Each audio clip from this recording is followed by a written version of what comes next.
Hello everyone, welcome back to my YouTube channel with a new tutorial. So let's begin.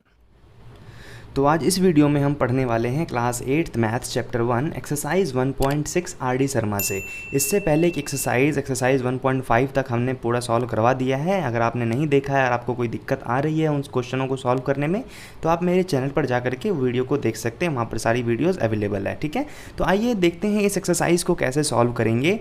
तो ये जो exercise है property based exercise है, जिसमें आपको प्रॉपर्टी पता होना चाहिए रैशनल नंबर के बारे में, तभी आप आसानी से इस क्वेश्चन को कर पाओगे। तो देखिए मैं साथ साथ में आपको प्रॉपर्टी भी बताता हुआ चलूंगा। तो देखिए फर्स्ट क्वेश्चन है verify the property x into y equal to y into x. तो आपको पता है जब भी ऐसा सीन रहता है तो इसका मतलब ये कौन सा प्रॉपर्टी है, कॉम्यूटेटिव प्रॉपर्टी, यानी कि x को y से मल्टीप्लाई किया और यहाँ पे y को x से मल्टीप्लाई किया। आपको साथ साथ में इस एक्सरसाइज को अगर आप सही से देख लोगे तो आपको समझ में आ जाएगा प्रॉपर्टीज़ के बारे में। तो अब यहाँ पर क्या है, ये कॉम्यूटेटिव प्रॉपर्टी है। जब ऐसा हो कि एक नंबर को मतलब कि 2 को 3 से मल्टीप्लाई करें और दूसरी तरफ 3 को 2 से मल्टीप्लाई करें, बात तो एक ही है ना, ये बस हम ऑर्डर चेंज कर रहे हैं।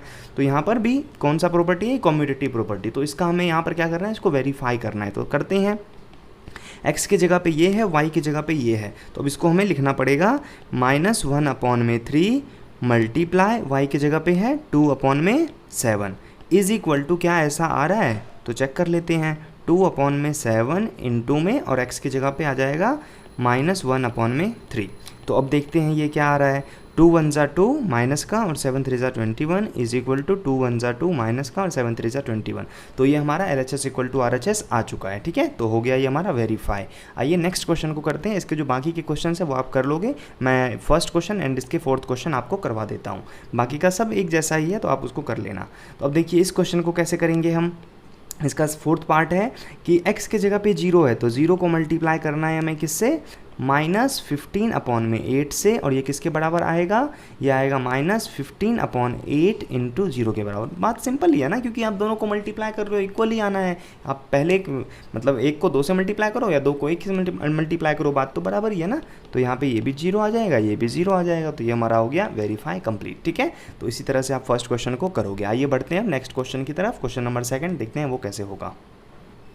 नेक्स्ट क्वेश्चन है क्वेश्चन नंबर 2। ये भी बिल्कुल वही है, हमें प्रॉपर्टी को वेरीफाई करना है। तो ये कौन सा प्रॉपर्टी है, जब भी इस तरह का दिखे तो आप समझ लेना ये कौन सा प्रॉपर्टी है, एसोसिएटिव प्रॉपर्टी है। मतलब कैसे पता चला कि जब भी 3 नंबर एक साथ हो, 3 नंबर का रीअरेंजमेंट हो, जैसे कि यहाँ पे x y z है, पहले y z को मल्टीप्लाई किया और यहाँ पर क्या है x y को पहले मल्टीप्लाई किया। ठीक है, करना तो तीनों को मल्टीप्लाई है ना, तीनों एक दूसरे से, लेकिन यहाँ पे बस ऑर्डर अलग है कि पहले इन दोनों को कर दिया, बाद में इसको किया, और यहाँ पर पहले इन दोनों को कर दिया, बाद में z को किया। ठीक है, तो बात तो बराबर, ये मल्टीप्लाई तो तीनों को ही करना है, तो यही आपका एसोसिएटिव प्रॉपर्टी है। तो आइए देखते हैं इसके क्वेश्चंस को कैसे सॉल्व करेंगे।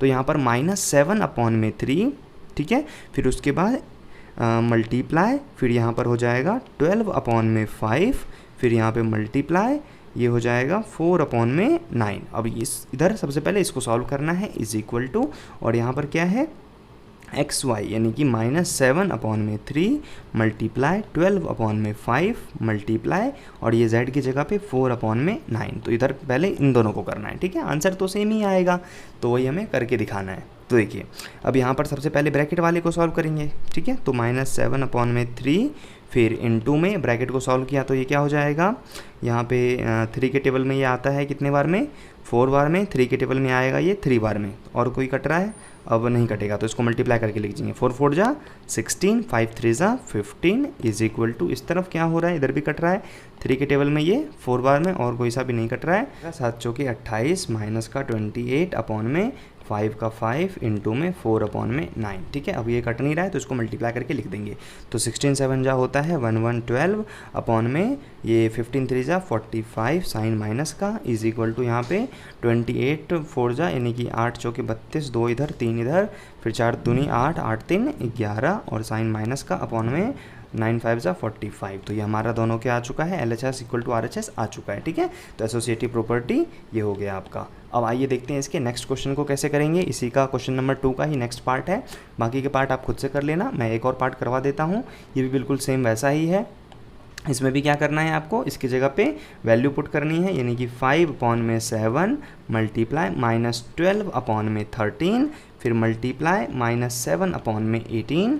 ठीक है, इसको सबसे पहले सॉल्व करना है। According to question. और उसके बाद यहाँ पर जो है हमारा वो लिख लेंगे हम इसको -5 अपॉन में 7 मल्टीप्लाई -12 अपॉन में 13 मल्टीप्लाई -7 अपॉन में 18। और इधर किसको सबसे पहले सॉल्व करना है, इधर सॉल्व करना है हमें इधर दोनों को, ठीक है। बहुत आसान सा है, आइए देखते हैं कैसे होगा। अब इसको हम सबसे पहले क्या करेंगे, अगर कोई कट रहा है तो काटेंगे। यहाँ पे कट रहा है क्या, 6 के टेबल में 2 बार में, 6 के टेबल में ये 3 बार में। उसके बाद इधर इधर तो कोई नहीं कट रहा है, तो यहाँ पे 5 अपॉन में 7, फिर यहाँ मल्टीप्लाई, फिर इसको सॉल्व करेंगे तो ये हो जाएगा 7 2 ज़ा 14। उसके बाद ये हो जाएगा 13 3 ज़ा 39 इज इक्वल टू, अब इस तरफ 5 को 12 से मल्टीप्लाई करेंगे तो ये हो जाएगा 60, और ये साइन होगा माइनस का, अपॉन में 13 7 ज़ा 91, और यहाँ पे इनटू में -7 अपॉन में 18, ठीक है। अब उसके बाद और कोई कट रहा है क्या, देखते हैं। यहाँ पे 7 के टेबल में ये 2 बार में आता है, उसके बाद यहाँ पे 7 के टेबल में 1 बार में, 7 के टेबल में ये 13 बार में, ठीक है। उसके बाद फिर और कोई कट रहा है यहाँ पे, हाँ यहाँ पे कट रहा है, इसको ये आ जाएगा 2 के टेबल में ये 9 बार में, 2 के टेबल में ये 30 बार में, ठीक है। फिर ये 3 के टेबल में 3 बार में, 3 के टेबल में ये 10 बार में। और कोई कट रहा है क्या, और इसके बाद यहाँ पे अब नहीं कट रहा तो इसको मल्टीप्लाई करके लिख देंगे, तो 5 2 ज़ा 10 अपॉन में 39 इज इक्वल टू, यहाँ पे 10 1 ज़ा 10, माइनस तो प्लस हो जाएगा, अपॉन में 13 3 ज़ा 39। तो ये हमारा यहाँ पर भी LHS इक्वल टू RHS आ गया। तो यही है आपका एसोसिएटिव प्रॉपर्टी, यानी कि 3 नंबर को हम अगर रीअरेंज करके मल्टीप्लाई करें, किसी को भी किसी से कर दें, आंसर हमेशा सेम आता है, ठीक है। तो ये हमने यहाँ पर इसको वेरीफाई कर लिया। आइए बढ़ते हैं हम नेक्स्ट क्वेश्चन की तरफ। तो यहाँ पर नेक्स्ट क्वेश्चन है क्वेश्चन 3। ये भी बिल्कुल सेम वैसा ही क्वेश्चन है, इसमें भी आपको क्या करना है, वेरीफाई करना है। तो देखिए यहाँ पे कौन सा प्रॉपर्टी है, लेकिन यहाँ पे जब कभी भी इस टाइप का आपको केस दिखे जहाँ पर ये 1 नंबर ब्रैकेट के बाहर हो, 2 नंबर ब्रैकेट के अंदर हो, और नेक्स्ट स्टेप में यानी कि इसको इससे मल्टीप्लाई, इसको इससे मल्टीप्लाई, ऐसा तो आप कर रखे हो सवाल सॉल्व करने में। तो इस प्रॉपर्टी का जो नाम है वो नाम है डिस्ट्रीब्यूटिव प्रॉपर्टी, ठीक है। तो इस डिस्ट्रीब्यूटिव प्रॉपर्टी को हमें यहाँ पे प्रूफ करना है, यानी कि वेरीफाई करके बताना है कि आंसर सही आता है। आंसर सही आएगा, ठीक है। जैसे कि मान लो यहाँ पे मैंने एग्जांपल छोटा सा देता हूँ आपको, जैसे 2 से आपको मल्टीप्लाई करना है 3 प्लस यहाँ पे मान लो 4 है, ठीक है। या अब इसको कैसे सॉल्व करोगे, तो पहले ब्रैकेट को सॉल्व कर दिया, 3 और 4 हो जाएगा 7, 7 2 ज़ा 14, इस तरह से भी आंसर आ सकता है। या फिर अगर डिस्ट्रीब्यूटिव प्रॉपर्टी से करें, इसका मतलब इसको इससे मल्टीप्लाई, इसको इससे मल्टीप्लाई, फिर दोनों को प्लस कर देना। तो इन दोनों को करेंगे तो 6 प्लस, फिर इन दोनों को करेंगे तो 8, तो यहाँ से भी 14 आ गया। तो आंसर हमेशा सेम आता है, तो वही हमें अब यहाँ पे वेरीफाई करना है। तो आइए देखते हैं ये कैसे होगा सॉल्व। देखिए तो यहाँ पर क्या है कि सबसे पहले इसको हम लिख लेते हैं -3 अपॉन में 7, फिर यहाँ पे मल्टीप्लाई 12 अपॉन में 13 मल्टीप्लाई -5 अपॉन में 6। लेकिन यहाँ पे क्या है, बीच में प्लस का है, तो मैं यहाँ पे प्लस का साइन इंसर्ट करूँगा, ठीक है। और ये हो जाएगा हमारा ब्रैकेट के अंदर, ठीक है, इज इक्वल टू, क्या अब ऐसा आता है, यानी कि इसको हमें इस तरीके से सॉल्व करना है, इसको इससे मल्टीप्लाई, इसको इससे मल्टीप्लाई, ठीक है। तो आइए करते हैं। तो यहाँ पे -3 अपॉन 7 से मल्टीप्लाई करना है 12 अपॉन में 13 को, फिर प्लस करना है इसके आंसर को किस में, -3 अपॉन में 7 को मल्टीप्लाई करना है -5 अपॉन 6 में, यानी इन दोनों को अलग अलग सॉल्व करके फिर दोनों को हम प्लस कर देंगे। तो आइए करते हैं। यहाँ पे क्या कोई कट रहा है, पहले तो इसी पे ध्यान देंगे, क्योंकि काटने से क्या होता है, हमारे सम्स छोटे हो जाते हैं, तो काम आसान हो जाता है फिर। तो यहाँ पे कट रहा है क्या, 3 के टेबल में 1 बार में, और ये 2 बार में। इस तरफ कोई कट रहा है, इस तरफ नहीं कट रहा, तो इसको मल्टीप्लाई करके हम यहाँ पे कट रहा है क्या, ध्यान से देख लेते हैं, तो नहीं कट रहा है, इसको हम एज इट इज़ लिख लेते हैं। तो ये हो जाएगा हमारा 12 3 ज़ा 36 अपॉन में ये 13 7 ज़ा 91, और साइन किसका होगा, माइनस का, फिर यहाँ पे प्लस, फिर ये हो जाएगा इधर 5 1 ज़ा 5 अपॉन में 7 2 ज़ा 14, और साइन किसका होगा, माइनस माइनस प्लस का, ठीक है। अब इसको सॉल्व करते हैं, तो ये इन दोनों का LCM हो जाएगा 182, ठीक है, 182। अब 19 के टेबल में कितने बार में आएगा, ये 2 बार में, तो 2 से इसको मल्टीप्लाई करेंगे तो 36 × 2 -36 × 2, फिर प्लस 14 के टेबल में कितने बार में आएगा, ये 14 के टेबल में 13 बार में आएगा। ये 13 को 5 से मल्टीप्लाई करूँगा तो क्या आ जाएगा, 13 5 ज़ा 65, मल्टीप्लाई करके आप डायरेक्ट भी लिख सकते हो, ठीक है। अब इन दोनों को सॉल्व करेंगे तो 36 2 ज़ा 72 होता है, 72 और ये 65, तो दोनों को सॉल्व करेंगे तो क्या आ जाएगा यहाँ पे, चलो मैं लिख के कर देता हूँ। यहाँ पे हो जाएगा ये 7 अपॉन में 182 और साइन किसका होगा, माइनस का, क्योंकि माइनस वाला बड़ा था। अब इसको काटूंगा तो मैं क्या हो जाएगा ये 7 के टेबल में 1 बार में, 7 के टेबल में कितने बार में आएगा ये, इसके नीचे से हमने 2 बार में 14 को काट लिया। अब यहाँ पे क्या बचा 4 और 2 42, 7 बार में 42 सॉरी 6 बार में 42, ठीक है 7 के टेबल में। तो आंसर आ गया हमारा 1/26 माइनस का, ठीक है। तो इस तरीके से अगर हम सॉल्व करते हैं तो 1/26 आता है, ठीक है। अब अगर हम इस तरीके से सॉल्व करेंगे तो आंसर क्या आएगा, तो वो हमें चेक करना है, ठीक है।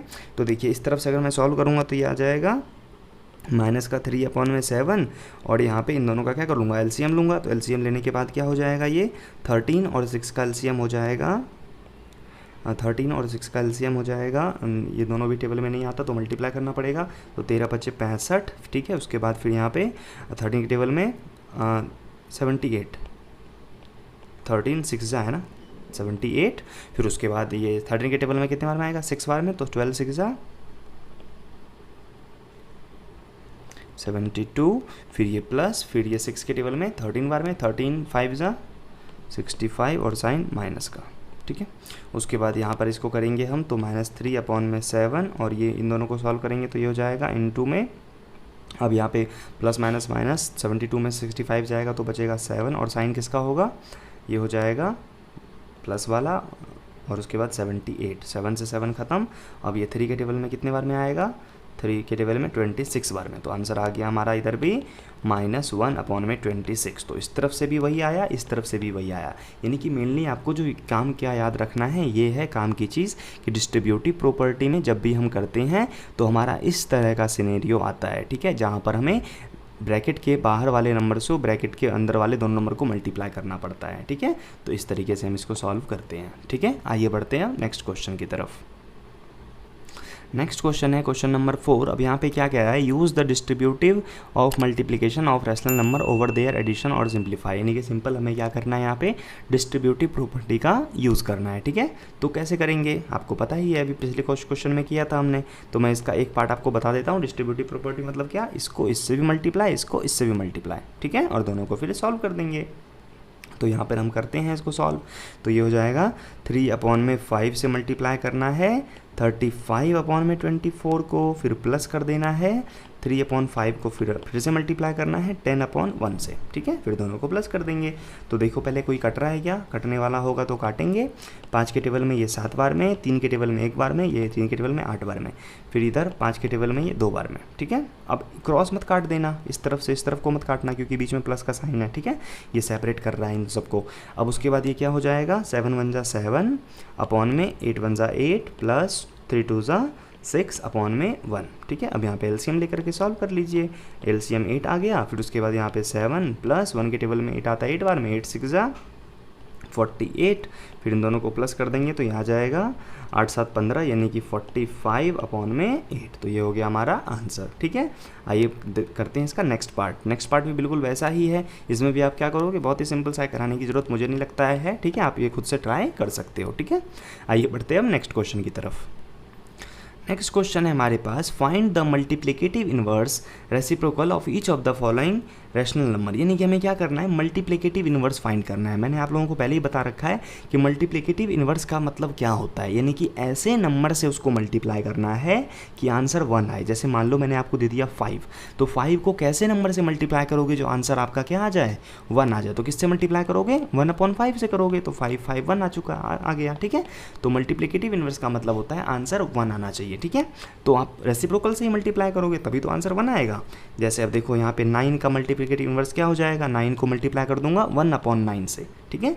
तो मल्टीप्लिकेटिव इनवर्स का मतलब होता है रेसिप्रोकल कर दो नंबर को सीधा, ठीक है। यानी कि आंसर इसका क्या हो जाएगा, 1/9 इसका आंसर है। जैसे इसका आंसर क्या हो जाएगा, 7 का -7 का, तो 1/7 हो जाएगा, ठीक है। ऐसा भी लिख सकते हो, यहाँ पे आप ऐसे भी लिख सकते हो, 1/7 भी लिख सकते हो, और आप यहाँ पर 1/7 माइनस ऐसा भी लिख सकते हो, ठीक है। तीनों का मतलब सेम है, चाहे माइनस यहाँ पे हो, यहाँ पे हो, यहाँ पे हो, तीनों का मतलब सेम है कि ये नंबर जो है वो आपका माइनस में है, ठीक है। तो इस माइनस से कंफ्यूज मत होना कि मैं इसको कहाँ लगाऊँ, कहीं भी लगा दो आंसर सही आएगा आपका, ठीक है।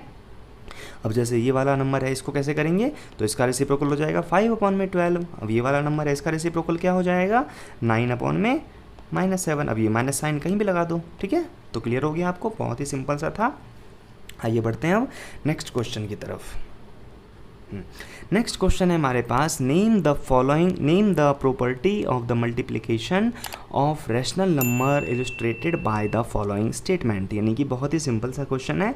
अब जितना आपने सीखा है इस चैप्टर में प्रॉपर्टी के बारे में, उसका आपको यहाँ पर क्या करना है, आंसर देना है कि आपने सही सीखा है या नहीं सीखा है। ठीक है, तो प्रॉपर्टी का नाम बताना है हमें, इसको देख करके आपको बताना है कौन सा प्रॉपर्टी है ये। तो बताइए, बहुत ही सिंपल सा है। देखिए यहाँ पे क्या है कि एक नंबर 5/16 है, अब यहाँ पर 8/15 से मल्टीप्लाई कर रहा है इसको, फिर यहाँ पे 8/15 को पहले ले लिया, अब 5/16 को बाद में ले लिया। यानी कि क्या हुआ, अपने ही घर में अदला बदली कर लिया इसने। ठीक है, नंबर दोनों सेम सेम है। तो जब ऐसा कंडीशन हो तो उसको क्या बोलते हैं, कॉम्यूटेटिव प्रॉपर्टी। क्या बोलते हैं, कॉम्यूटेटिव प्रॉपर्टी।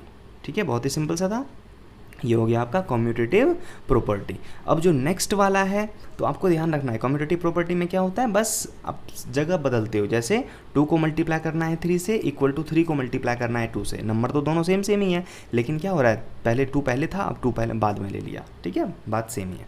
अब नेक्स्ट क्या है यहाँ पे, अब यहाँ पे नेक्स्ट क्वेश्चन कह रहा है कि 17/5 को मल्टीप्लाई करना है 9 से, फिर 9 को मल्टीप्लाई करना है इससे। बताइए कौन सा प्रॉपर्टी है। बहुत ही सिंपल सा है। देखो फिर से वही केस आ गया ऊपर वाला ही, कि 9 पहले बाद में लिया है, अब 9 यहाँ पे पहले ले लिया। ठीक है, तो यहाँ पर भी कौन सा प्रॉपर्टी हो जाएगा, वही कॉम्यूटेटिव वाला। ठीक है, बहुत सिंपल सा है। अब नेक्स्ट है आपका, ये देखिए, अब जब ब्रैकेट के अंदर ऐसा नंबर हो तो, और उसको ऐसा कंडीशन बन रहा है ना यहाँ पे, कि यहाँ पे पहले वाले से मल्टीप्लाई किया एक ब्रैकेट के अंदर वाले को, फिर इससे इसको, वही चीज़ किया यहाँ पे। तो ऐसा मैंने बता रखा है आपको क्वेश्चन में अभी, जब इस टाइप का हो, ब्रैकेट के बाहर वाले से ब्रैकेट के दोनों को मल्टीप्लाई जब किया गया हो, एक बार इससे एक बार इससे, ठीक है, तो उसको कौन सा प्रॉपर्टी बोलेंगे, डिस्ट्रीब्यूटिव प्रॉपर्टी। कौन सा प्रॉपर्टी बोलेंगे, डिस्ट्रीब्यूटिव प्रॉपर्टी।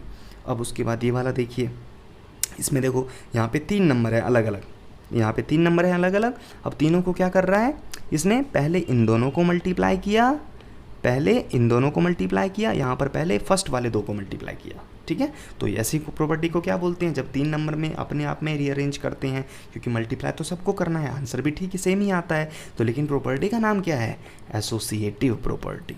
ठीक है, ये हो जाएगा आपका एसोसिएटिव प्रॉपर्टी। ठीक है, बहुत ही सिंपल सा था। अब नेक्स्ट क्या है, देखिए 11/16 मल्टीप्लाई 16/11, रेसिप्रोकल किया हुआ है। देखो 11/16 को 16/11 से मल्टीप्लाई किया गया तो आंसर 1 आएगा। तो इसको कौन सा प्रॉपर्टी बोलते हैं, प्रॉपर्टी जनरली क्या, मल्टीप्लिकेटिव इन्वर्स है ये, तो आप इसके आगे लिख दोगे मल्टीप्लिकेटिव इन्वर्स। ठीक है, अब उसके बाद नेक्स्ट यहाँ पर देखो 2/13 मल्टीप्लाई 0, अब यहाँ पे क्या है, आंसर 0 आएगा, और यहाँ पर 2/13 मल्टीप्लाई 0, ये कौन सा प्रॉपर्टी है, सेम मल्टीप्लाई कर रहा है यहाँ पे 0 से, तो मल्टीप्लाई लिख दोगे बस यहाँ पे। ठीक है, मल्टीप्लिकेटिव आइडेंटिटी। ठीक है, वही चल रहा है।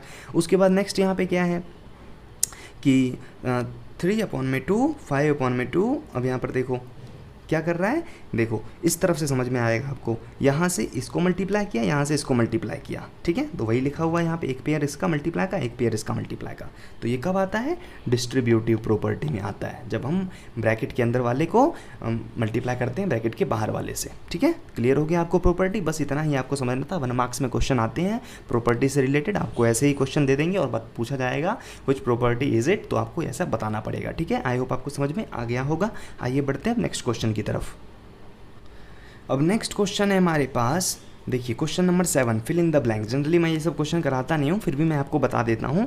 देखो क्या है ये, the product of 2 positive rational number is always.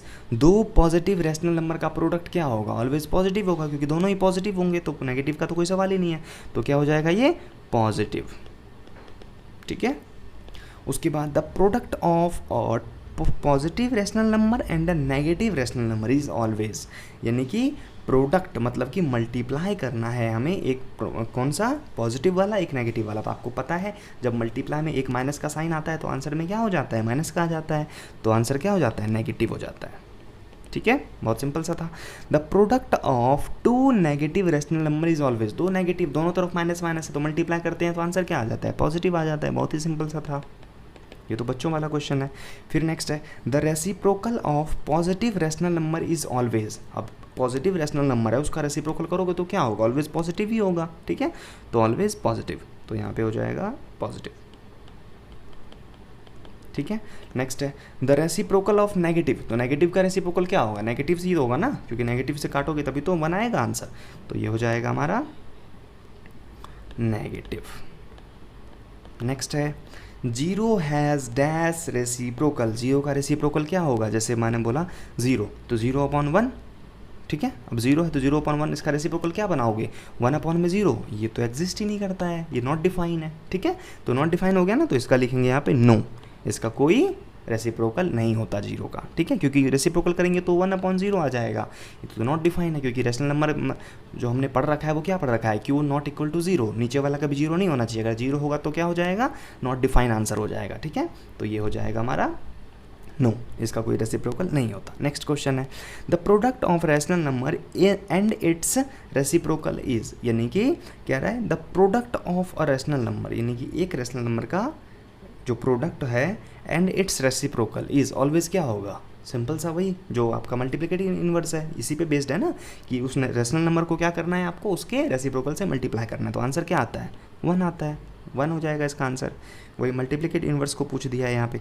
Next है the number dash and dash are their own reciprocal, यानी कि कह रहा है कि कौन सा ऐसा 2 नंबर है जिसका रेसिप्रोकल वही होता है, यानी कि जैसे मैंने बोला आपको यहाँ पे कौन कौन सा होगा, सिंपल सा है 1 एंड -1, क्योंकि 1 का रेसिप्रोकल करेंगे तो क्या होगा 1/1 आंसर 1, -1 का रेसिप्रोकल करेंगे तो क्या होगा -1, वही हो जाएगा, सेम वही चीज़ आ जाएगा, तो यानी कि आंसर क्या है इसका ये 1 और -1, ठीक है। उसके बाद if A is reciprocal of B, यानी कि ए जो है रेसिप्रोकल ऑफ बी है, ठीक है, then the reciprocal of B is, तो बी का उल्टा क्या होगा, अरे ए का उल्टा वो बी है तो बी का उल्टा क्या होगा, ए हो जाएगा, कितना सिंपल सा क्वेश्चन है, ठीक है। उसके बाद नेक्स्ट है the number 0 is dash the reciprocal of any number, यानी कि 0 जो है वो रेसिप्रोकल है ऑफ एनी नंबर, किस नंबर का, नॉट किसी का भी रेसिप्रोकल नहीं है 0, ठीक है, क्योंकि रेसिप्रोकल करते हैं नंबर ही आएगा ना, 0 किसी का भी रेसिप्रोकल नहीं है। नेक्स्ट है कि रेसिप्रोकल ऑफ 1 में ए नॉट इक्वल टू 0 इज़, यानी कि 1 में ए है, इसका रेसिप्रोकल क्या होगा a/1, यानी कि इसको a लिख सकते हैं हम, तो आंसर क्या हो जाएगा इसका a हो जाएगा, ठीक है। नेक्स्ट है 17 × 12 -1, 17 -1, अब ये जो है आपका ये क्या है, मतलब कह रहा है हमसे कि यहाँ पे 17 × 12, ठीक है, और इसकी पावर जो है -1 है, इक्वल टू, अब यहाँ पे 17 है, इसकी पावर जो है -1 है, इनटू यहाँ पे क्या आएगा, ठीक है, देखिए इसको सॉल्व करते हैं, 17 को इससे मल्टीप्लाई करूँगा तो क्या आएगा, जो भी नंबर आए, ठीक है। तो हम अभी यहाँ पे देखो हमें क्या करना है कि मतलब 17 की पावर -1, यानी कि -1 का मतलब क्या होता है, जब कभी भी किसी नंबर का पावर -1 में हो तो उसको हम कैसे सॉल्व करते हैं, उसको हम ऐसे सॉल्व करते हैं, इसको ऐसे लिखूंगा मैं कि 1/17 × 12 की पावर 1, यानी कि 1 ना लिखो तो कोई दिक्कत नहीं है, तो ये हो जाएगा, अगर जब भी कभी पावर माइनस में आए तो उसको हम इस तरह से लिखते हैं, तो इसका आंसर क्या हो जाएगा 1/17 मल्टीप्लाई 1/12, तो आंसर वहाँ पे क्या आ जाएगा 1/12 आ जाएगा, 1/12 आ जाएगा वहाँ पे आंसर। तो 1/12 को अगर मैं इसी पावर के फॉर्म में लिखूँ तो कैसे लिखूँगा 12 की पावर -1, तो यहाँ पे आंसर क्या आ जाएगा 12 की पावर -1। आई होप आपको क्लियर हो गया होगा, और ये चीज़ जो है ना आपको एक्सपोनेंट एंड पावर में अच्छे तरीके से मैं क्लियर करा दूंगा कि ये कैसे क्या होता है, ठीक है, वहाँ पर जब पढ़ोगे तो आपको अच्छे तरीके से समझ में ये चीज़ें आ जाएगी, ठीक है। तो आई होप आपको समझ में आ गया होगा, ये पूरा वीडियो लंबा लेक्चर था, ठीक है, पूरा एक्सरसाइज मैंने कवर कर दिया इसके अंदर। तो अगर समझ में आ गया हो तो वीडियो को लाइक करें, चैनल को सब्सक्राइब जरूर कर लें, ताकि मैं जो भी न्यू वीडियो बनाऊँ वो सबसे पहले आपके पास पहुँचे और आप उसे पढ़ सको। Okay, thank you.